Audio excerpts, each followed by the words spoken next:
There's a lady living in Roanoke City right now who was told a sob story by a middle-aged man that he didn't have anywhere to go and he couldn't rent anywhere, so she let him move into her unfinished basement. Now, this is an elderly woman with an extremely tender heart.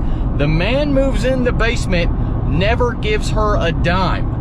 All the meanwhile, he's coming upstairs to use the kitchen. He's coming upstairs to use the bathroom. The only thing he doesn't have to come upstairs for is to use the laundry machines because they're already downstairs.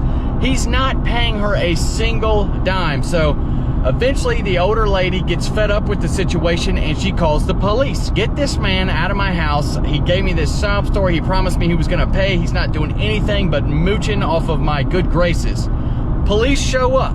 Mind you, this is an old woman, middle-aged man in the basement, nothing separating them but a floor joist. The guy comes and goes as he pleases, always up in her grill, in her living room, this and that. What do the police say? Can't do anything about it. The guy lives here.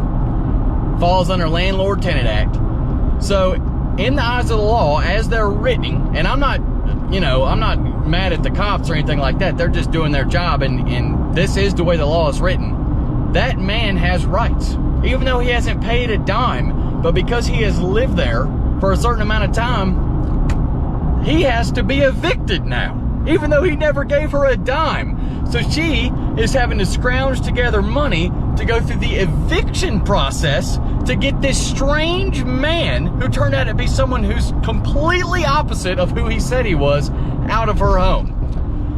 Does anybody out there have any kind of alternate suggestions for her to get this man out of her home? I am indirectly involved in the situation because the poor lady called me because she's so fed up with this, she wants to sell her house.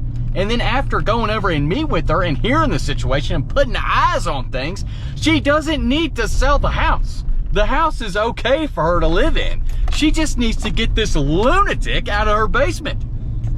If this was your grandma or your great aunt or something like that, what would you do?